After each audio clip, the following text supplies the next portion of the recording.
হোলি রাতে মালদা শহরের বুকে চলল গুলিবিদ্ধ হলেন এক ব্যক্তি। শনিবার রাতে ঘটনাটি ঘটেছে মালদা শহরের ১৩ নম্বর ওয়ার্ডের সদরঘাট পুরাটুলি এলাকায়। জানা গেছে গুলিবিদ্ধ ব্যক্তির নাম বিপ্লব ঘোষ, বাড়ি সদরঘাট পুরাটুলি এলাকায়। শনিবার হোলির রাতে তিনি দোকানে জিনিস কিনতে যাচ্ছিলেন। ওই সময় এলাকায় একদল যুবক গন্ডগোল করছিল। কী কারণে গন্ডগোল তা শুনতে গিয়েই তিনি গন্ডগোলকারীদের রোষানলে পড়েন। তাকে লক্ষ্য করে উত্তম মণ্ডল নামে এক যুবক পরপর ২ রাউন্ড গুলি চালায় বলে অভিযোগ। একটি গুলি লাগে বিপ্লব ঘোষের বাম হাতে। এই ঘটনার খবর পেয়ে রাতে বিশাল পুলিশ বাহিনী ঘটনাস্থলে পৌঁছায়। ঘটনায় পুলিশ ৪ জনকে আটক করে, তবে মূল অভিযুক্ত উত্তম মণ্ডল এখনও পলাতক বলে জানা গেছে। এদিকে ঘটনায় শুরু হয়েছে রাজনৈতিক চর্চা। ঘটনায় জেলার আইন শৃঙ্খলা অবনতির অভিযোগ তুলে সুর চড়িয়েছেন বিজেপির দক্ষিণ মালদার সভাপতি অজয় গাঙ্গুলি। তার অভিযোগ, গত কয়েক মাস ধরে মালদায় একের পর এক ঘটনা ঘটে চলেছে, যা পুলিশ প্রশাসনের উচিত শক্ত হাতে মোকাবিলা করা। যদিও বিজেপির অভিযোগে আমল দিতে রাজি নন মালদার তৃণমূল নেতা কৃষ্ণেন্দু চৌধুরী। তার বক্তব্য, টুকটাক গন্ডগোল হয়েছে, যা পুলিশ দেখছে, পুলিশ ব্যবস্থা নিচ্ছে। ওখানে কোনো কারণে দুদল মিলে গন্ডগোল হচ্ছিল, কোন দল সেটা আমার জানা নেই। আমি ওখান থেকে বাজার করতে যাচ্ছিলাম, তো আমি ও থেকে জিজ্ঞেস করলাম কী হয়েছে রে ভাই। ওরা 2 রাউন্ড গুলি বাইর করে মদ্যপ অবস্থায় ছিল এবং বহিরাগত কিছু ছেলে পেলে ছিল। বহিরাগতদের এখানে প্রচুর আড্ডা আছে এবং মদ্যপ অবস্থায় আছে। আমাদের যে প্রশাসন আছে সেরকম কোনো ব্যবস্থা নাই না, নিলে আজকে এটা হতো না। আজকে আমার হাতে লেগেছে, যদি বুকে বা পেটে লাগতো তাহলে আমি এই দুনিয়া থাকতাম না। 5 মাস ধরে বেরোজগার আছি আমার বুকের প্রবলেমের জন্য, অথচ আমার উপরে এটা হলো। আমি ওদের শাস্তির দাবি চাই, আমার ক্ষতিপূরণের দাবি চাই। আইন শৃঙ্খলা সম্পূর্ণ ভেঙে পড়েছে। সমস্ত মানুষের কাছে, গ্রামেগঞ্জে এমনকি শহরের কাছে, অল্প বয়সীদের কাছে প্রচুর পরিমাণ অস্ত্র ঢুকে গেছে। পুলিশ কোনো অস্ত্র রিকভারি করে না, থানা কোনো নজরদারি দিচ্ছে না।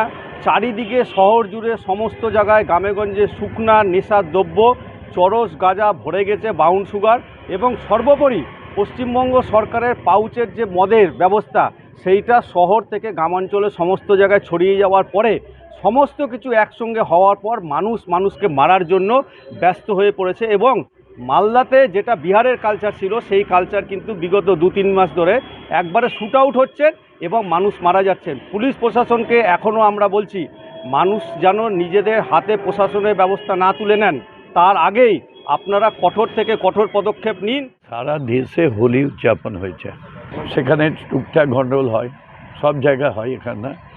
এখানকার যে গন্ডগোলটা হয়েছে আমরা শুনেছি, সেটা পুলিশ দেখছে, পুলিশ অনুযায়ী এটা কোনো পলিটিক্যাল গন্ডগোল না। হয়তো লোকাল যা হয় গন্ডগোল, সেটা পলিটিক্যালে হয়নি, আদার্স গ্রুপ বাজিয়ে হয়নি। এটা পুলিশ দেখছে, পুলিশ অ্যাকশন নিচ্ছে। আদিবাসী যুবতীকে ধর্ষণের ঘটনায় অভিযুক্তের ফাঁসির দাবিতে মালদার বামুংলা থানা ঘেরাও করে বিক্ষোভ কর্মসূচি আদিবাসী সেঙ্গেল অভিযানের। রবিবার দুপুরে মালদার বামুংলা থানার মূল ফটকের সামনে আদিবাসী সম্প্রদায়ের মানুষজনেরা হাতে প্লেকার্ড নিয়ে অভিযুক্তের ফাঁসির দাবিতে সোচ্চার হন। ঘটনাক্রমে জানা গেছে, গত বুধবার বাড়ি ফাঁকা পেয়ে বামুংলা থানার একটি গ্রামের আদিবাসী এক যুবতীকে তার ইচ্ছের বিরুদ্ধে অভিযুক্ত যুবক ধর্ষণ করে বলে অভিযোগ। যদিও অভিযোগের পরিপ্রেক্ষিতে পুলিশ অভিযুক্তকে গ্রেপ্তার করে। এদিকে আদিবাসী সংগঠনের দাবি, গ্রেপ্তার করলে নয়, দিনে দিনে আদিবাসীদের উপর ধর্ষণ অত্যাচার বেড়েই চলেছে, তাই ধর্ষকদের ফাঁসি দিতে হবে। এই দাবিতে ঘণ্টাখানেক জোরদার আন্দোলন চলে থানার মূল ফটকের সামনে। 12 তারিখে এক আদিবাসী তরুণীকে ক্লাস 19 বছরে মাধ্যমিক দিয়ে তিনি 12 তারিখে ধর্ষণ হয়েছেন। ধর্ষকের নাম হচ্ছে আরিফ মিয়া। আমাদের ডিমান্ড হচ্ছে আদিবাসী সেঙ্গেল অভিযানের পক্ষ থেকে এই আরিফ মিয়াকে যাতে অতি শীঘ্রই তাকে ফাঁসি দেওয়া হোক, এটাই আমাদের মূলত প্রথম দাবি। 2 নম্বর দাবি হচ্ছে, যে ধর্ষিত হয়েছেন যে মহিলা আদিবাসী তরুণী, তাকে সরকারিভাবে তাকে সুরক্ষা দিতে হবে এবং তার পরিবারকে আইনের সহযোগিতা দিতে হবে। এই 3-4 দফা দাবি নিয়ে আজকে আমরা বামনগোলা থানায় ঘেরাও কর্মসূচি রেখেছি।